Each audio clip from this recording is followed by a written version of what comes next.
name is Savdraws, and today we're going to be doing a OC review. I'm a little sick, so it's not the best time, but I'm going to be doing it anyway. So this is a Bendy and the Ink Machine OC. Now, if you guys don't know, I actually support the creator on Patreon, so I'm really into the game. I really like the game. I've drawn fan art for the game. I wouldn't make an OC for the game, personally, because that is, I don't know, I feel like that genre doesn't need OCs. But, you know, obviously there's going to be OCs for every genre, but like chapter 2 is almost coming out and they did say they were going to introduce more characters. If there's a female character, then what's the point in making all the OCs that are shipped with Bendy?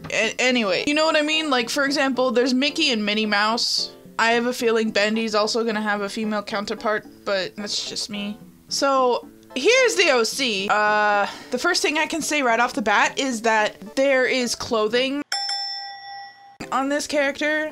It's human, or at least it looks human. I'm not really sure. It has a demon tail and demon horns, but it looks like a human. It doesn't look to be in the style of Bendy and the Ink Machine, which most of the OCs really tend to go for, which is black and white and, you know, stuff like that. This OC has variants of gray, which I don't mind. It's just the only thing that kind of bothers me is that it looks human, or it has like, I don't know what's wrong with the legs.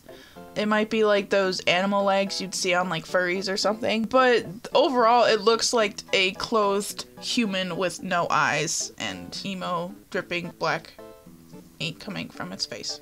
So on the side you could see their style of Bendy and Boris, which, you know, it's fine. It's them.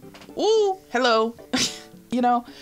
But the overall look of the character, I feel like it doesn't really fit the style of the game itself, mainly because Boris and Bendy don't wear clothes, and their clothes are their fur or ink or whatever you'd like to call it. And this character seems to be clothed. It seems to be the only clothed character. And they don't really give that much of a backstory. So their name is Eliza, or yeah, I think that's, so this is Eliza. Its age is question mark, question mark, question mark. Sexuality is question mark, question mark, question mark. Oh, okay. One thing you can do to improve this character a bunch is actually, you know, add their age and sexuality, because it makes it look like you didn't put any effort into the character. The fact is that I've realized over time that lists aren't the best to describe a character.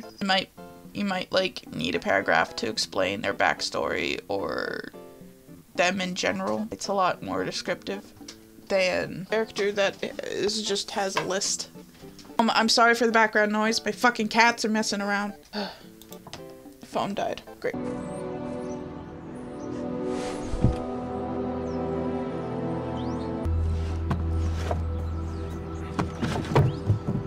Personality is active, happy, funny, a little nervous, cool, and sensitive. So for the personality traits, they all seem to be positive, except for a little nervous. You have active, happy, funny, cool, and sensitive. Sensitive would be more of a neutral. Cool, funny, happy, and active. So you have one bad trait, one neutral trait, and then 4 good traits. It'd be best if you add more bad traits and neutral traits. For me, a good character with every one positive trait has an opposite negative trait. It doesn't have to correlate with each other at all, but one positive trait also has one negative trait. One neutral trait has another neutral trait. For example, if you have one neutral trait, you have another neutral trait. That way it would equal an even number. You want to divide basically everything in a sense. For example, if you have one neutral trait, you need another neutral trait to make it more neutral. I know I probably sound like really fucking weird. I'm sorry, but that's just how I work. That's how I structure my characters anyway. For example, my character Leo, he is a happy-go-lucky character, but he is very shy, and he gets offended easily. not really offended, but he gets hurt very easily. Like, if you say one wrong thing, he'll be upset.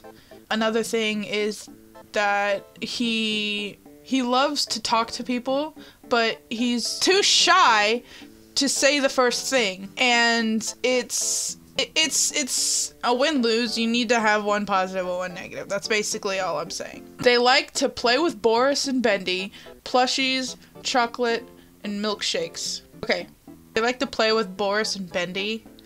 I mean, I can understand that. It's part of the, I guess if they're part of the show that they were supposed to be working on, I can understand. But like again, the character does not look like it'd be part of the show. Like, what? Another thing is they like plushies, chocolate, and milkshakes. I have no idea how those correlate. I guess it's just part of the character. Plushies, I can understand. There's a plushie in the game. Chocolate and milkshake, I have no fucking idea. I guess they just like chocolate and milkshakes. Hey, no, nothing wrong with liking chocolate and milkshakes. I like them. Dislikes ink. Oh. Even though that they're made of ink. But all the characters are made of ink. How is that possible? Another thing that I'd like to say is that your likes and dislikes you have way more likes than dislikes. And that's often common in a lot of OC making that I see.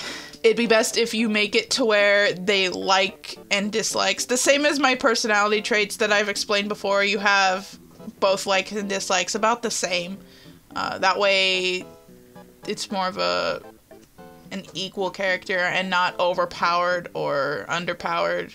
Anyway, that was the OC review of Eliza for Bendy and the Ink Machine by Rubiuniverse. Thank you all so much for watching. If you like this video, poke that like button, subscribe for more content, and links in the description for everything that you see on screen. Plus, Table's the editor. Say hi, Table. Hi. Anyway, so thank you all so much for watching. Bye. Man, put that hoe over. That bitch got to get a ticket.